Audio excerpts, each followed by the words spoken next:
Salut à tous, c'est Sylvain du podcast Au fait, c'est quoi?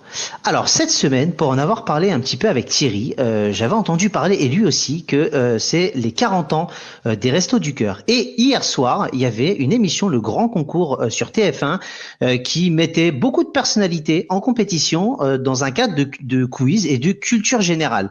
Pour en avoir parlé par la suite, les Restos du Cœur, je sais ce que c'est, mais dans le fond, pas vraiment.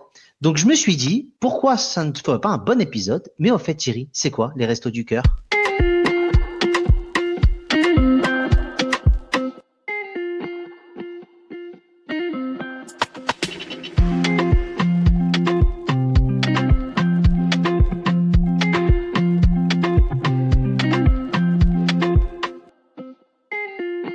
Salut Sylvain, salut tout le monde. Alors effectivement, les Restos du Cœur, je dois avouer, il y a des épisodes des fois et sans mauvais jeu de mots, qui me tiennent à cœur justement.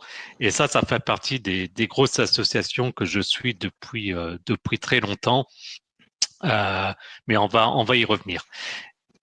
Les Restos du Cœur, alors déjà pour commencer, on parle donc des Restos du Cœur, sachant que le nom exact, on en viendra, et pas exactement les Restos du Cœur, mais bon, c'est le terme général. C'est D'accord? parti en fait d'un coup de gueule de Coluche le 26 septembre 1985 sur Europe 1 face au gaspillage alimentaire et à la misère. En deux mots, je pense que j'ai pas besoin de te demander si tu vois qui est Coluche, je suppose que ça te parle.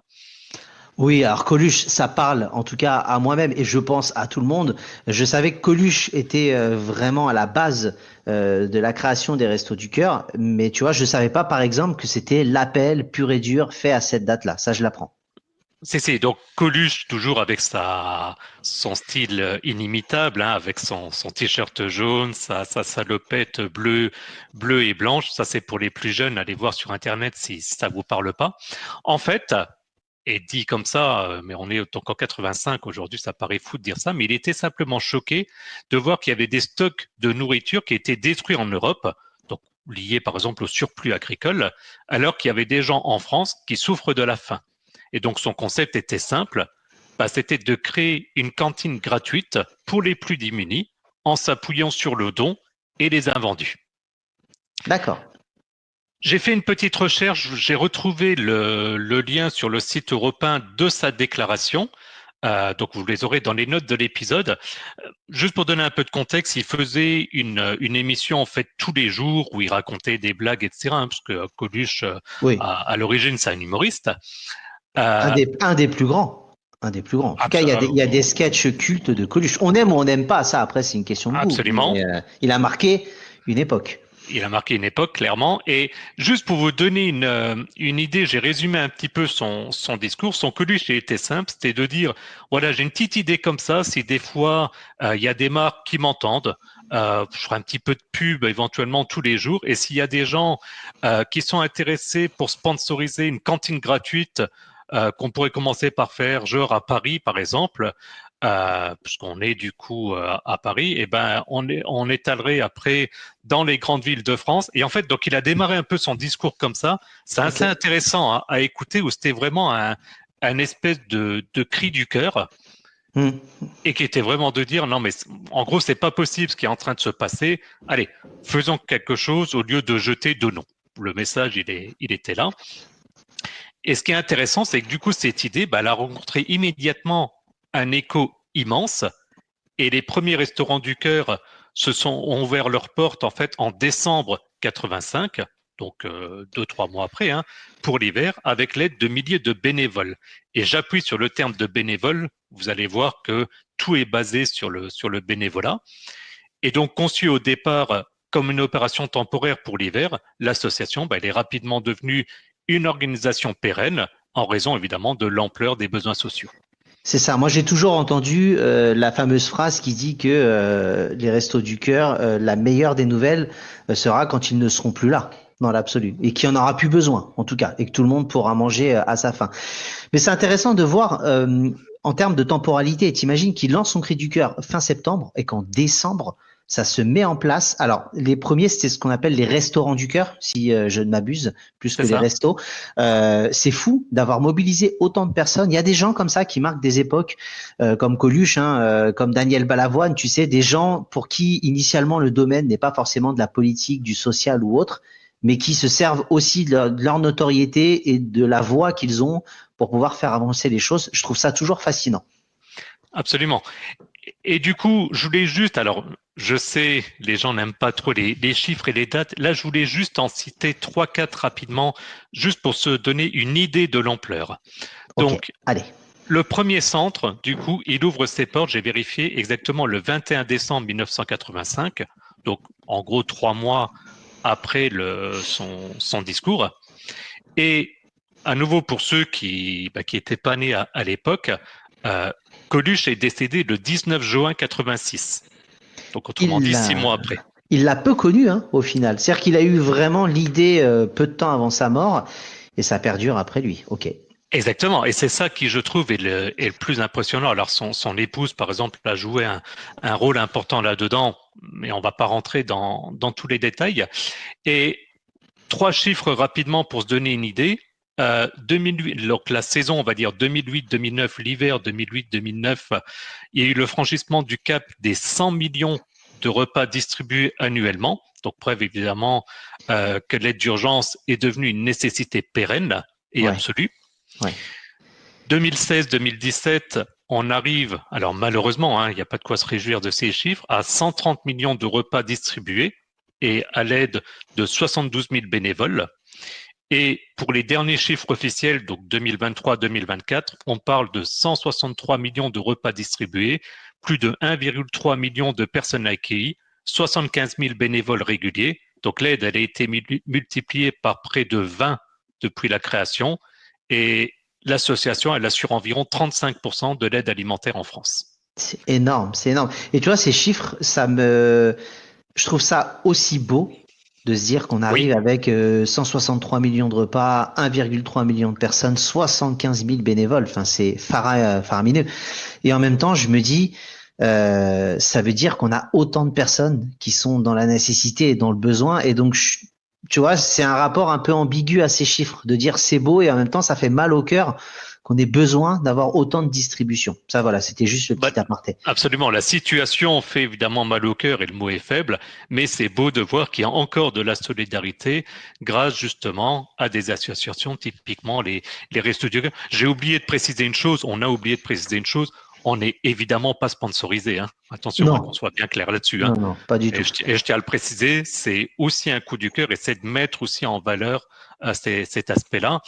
Pour terminer sur ces chiffres, ça veut dire qu'en 40 ans, ben, les restos, ils sont passés d'une petite idée pour l'hiver, hein, comme l'ancien Coluche sur Europe 1, à une organisation majeure offrant non seulement donc l'aide alimentaire, bien entendu, mais il faut savoir également qu'il y a un vaste éventail d'aides à l'insertion sociale. Ça inclut de l'aide à l'emploi, de l'aide au logement, la santé, la culture. En fait, ça s'est développé au fur et à mesure du temps, reflétant l'ampleur et la complexité croissante de la pauvreté en France. Ouais, ah ouais. Ouais, c'est vrai. On en est là et malgré tout, heureusement qu'il a eu cette petite idée qui s'est ensuite développée parce qu'on aide le plus grand nombre. Quand je vois le conducteur Thierry, je t'avoue que autant je connais les Restos du Cœur, autant je connais à peu près ce qu'ils font. La loi Coluche, je connaissais brièvement de nom, j'en avais vaguement entendu parler. Alors pour le coup, j'ai découvert malgré tout quasiment tout de cette loi. Est-ce que tu peux nous en parler? Alors la loi Coluche, alors évidemment elle s'appelle Coluche parce que ça vient de Coluche. Hein. Souvent les lois portent des noms par rapport soit aux politiciens qui les ont développés. Je pense à la loi Veil par exemple, ou bon, enfin il y en a plusieurs comme ça. Euh, donc c'est une loi qui a été votée le 20 octobre 88 et en fait elle est cruciale pour la survie des restos, donc les restos du cœur et d'autres organismes d'aide. Et en fait, tu dis, tu en as entendu parler vite fait. Je suis convaincu que quand je vais te dire ce qu'elle propose, en gros, ta réaction va être ah bah oui, évidemment. C'est qu'en fait, elle instaure une disposition fiscale spécifique pour encourager pardon, la générosité populaire. Pour faire simple, les dons qui sont versés aux associations d'aide aux personnes en difficulté donnent droit à une réduction d'impôt sur le revenu de 75% de la somme versée dans la limite de 1 000 euros et 66% au-delà et dans la limite de 20% du revenu imposable du foyer. Ça, c'est en gros le texte. Je vous le fais de manière beaucoup plus simple. Ça veut dire que une association comme les Restos du Cœur, vous êtes imposable, sous-entendu, vous payez des impôts, vous donnez 100 euros, et ben au niveau de vos impôts, on vous déduit 75% de la somme, donc 75 euros. Ouais. C'est aussi simple que ça. Mais ça, pour le coup, ça ne fonctionne pas que pour les Restos du Cœur. Ça fonctionne maintenant pour tout organisme ou œuvre, on va dire, caritative ou d'aide. Absolument. C'est cette loi qui a créé tout ça. Parce qu'effectivement, le côté réduction d'impôts, ça, je le connais, mais je ne savais pas que c'était cette loi Coluche-là qui avait instauré ça pour tout le reste, au final. Si, donc c'est pour ça, j'ai bien dit que cette loi, c'était pour encourager la générosité populaire. En fait, à l'époque, il y avait déjà des aides, mais qui n'étaient pas à ce niveau-là. Et donc, vis-à-vis de l'ampleur qu'il y a eu, les politiques ont dû, d'une certaine manière, s'en emparer et faire aussi un geste de leur côté pour justement montrer que, quelque part, toute la France aidait. Évidemment que l'État n'allait pas verser de l'argent aux associations, ça n'aurait aucun sens. Sinon, il y a un problème de séparation. Donc, ils ont mis en place cette loi qui, pareil, je rentre pas dans tous les détails, sinon ça devient technique, mais de ce que je voyais, est en fait quelque chose qui est renouvelé automatiquement chaque année. Donc c'est pas inscrit vraiment dans le marbre, c'est ce qu'on appelle les lois de finances, on en a déjà parlé, mais qui est renouvelé automatiquement. Et je peux pas croire un seul instant que ce serait retiré un jour. Mais donc on peut retenir, voilà, que non seulement Coluche a apporté cette association, mais en plus a réussi à faire bouger des textes de loi en France.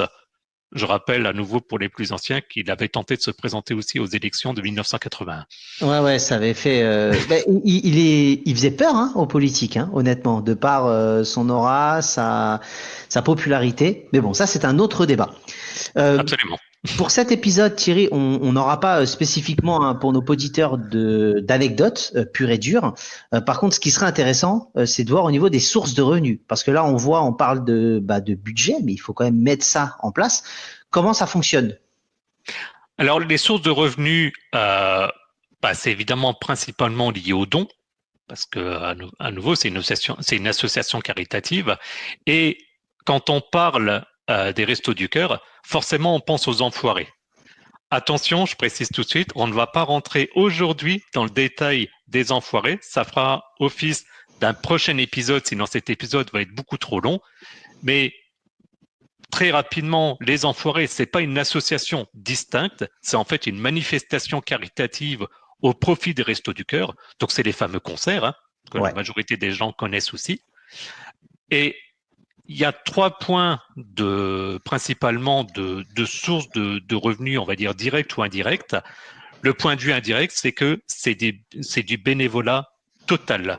N'allez pas croire ce qu'on entend des fois que les artistes sont payés. C'est faux.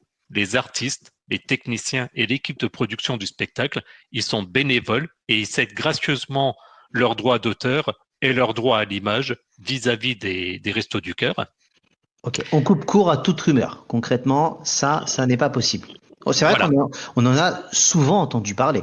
Donc voilà, mais c'est dans les textes de l'association, etc. Donc, mais je veux même pas rentrer dans la discussion. Non, il y a un nouvel épisode qui va sortir sur ça. Ne rentrons pas dans le détail. Si les gens veulent savoir, ils ont juste à suivre le flux et à écouter un prochain épisode. Exactement. Et donc forcément, ensuite il y a les concerts, donc les bénéfices des billets vendus pour les concerts. Donc c'est généralement une série de spectacles qui sont enregistrés en janvier. Ils sont reversés au Restos du Cœur.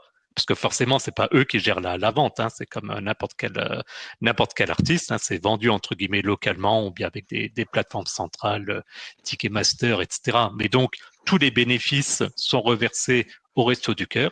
Et puis il y a le fameux CD ou DVD, maintenant potentiellement Blu-ray. Donc l'intégralité des profits générés par la vente du CD et du DVD du spectacle, donc qui sont mis en vente le lendemain de la diffusion télévisée, sont reversés à l'association et chaque vente permet de financer un nombre significatif de repas. En général, c'est l'équivalent d'environ 17 repas. Ça dépend évidemment des années, des coûts, etc. À titre personnel, j'ai une tradition, on va dire, familiale qui fait que chaque année, j'achète et le CD et le DVD des Enfoirés. Et du coup, j'ai au niveau des DVD, j'ai surtout l'entièreté de la collection. Ok, ok. Bah c'est peut-être la plus belle des collections parce que c'est une collection qui te plaît et en plus tu aides. Ok, donc ça c'est par rapport aux revenus. Tu parlais tout à l'heure de dons, Thierry, et ce serait peut-être intéressant qu'on parle pour nos auditeurs comment faire des dons si vous voulez soutenir et participer au Resto du Cœur. Voilà, donc les dons, il y a 3 principaux moyens.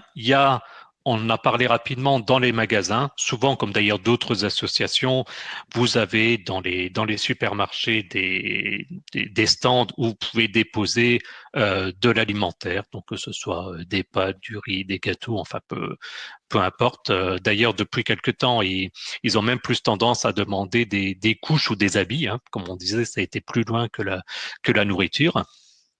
Il y a évidemment 2025 oblige possibilité via un site internet de faire un don directement, donc avec le montant que vous voulez. Donc vous aurez évidemment le lien dans les notes de l'épisode. Et puis, si vous voulez faire entre guillemets à l'ancienne, il y a un autre lien que je mettrai également dans les notes de l'épisode qui permet de contacter directement l'association si vous voulez faire un virement, si vous voulez payer par chèque. Euh, Évidemment, tout est toujours faisable. Et je terminerai par une phrase des Restos du Cœur qu'on entend justement dans le concert des Enfoirés, qui tient en quelques mots, on compte sur vous. Exactement. Merci en tout cas Thierry, on compte sur vous, on compte sur vous tous pour pouvoir effectivement aider le plus possible les gens dans le besoin. Ce que je te propose Thierry, après ce très bel épisode que tu as préparé, c'est de se retrouver après le générique pour différentes infos complémentaires.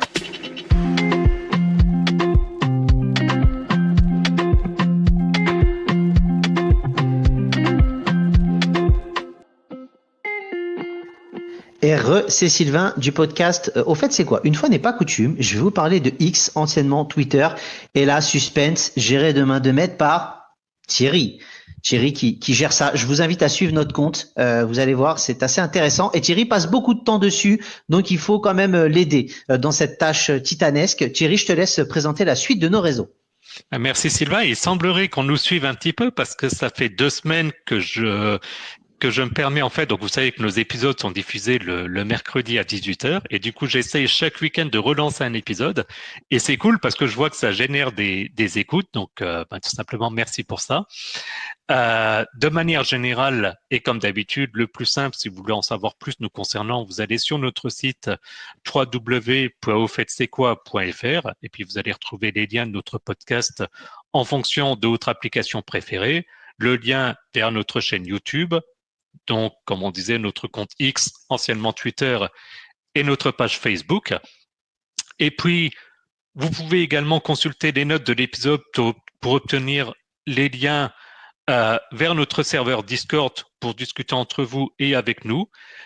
Pour chaque épisode ou très régulièrement des liens vers d'anciens épisodes ou bien là en particulier, donc c'est là où vous aurez les liens vers le discours de Coluche pour Europe 1, les liens vers l'association, etc. Et en règle générale, un lien vers notre page Buy Me a Coffee si vous souhaitez nous soutenir financièrement. Mais pour cet épisode, j'ai pas envie d'en parler plus. Ok, et ben en tout cas, merci à tous et à plus dans le bus. À bientôt, salut!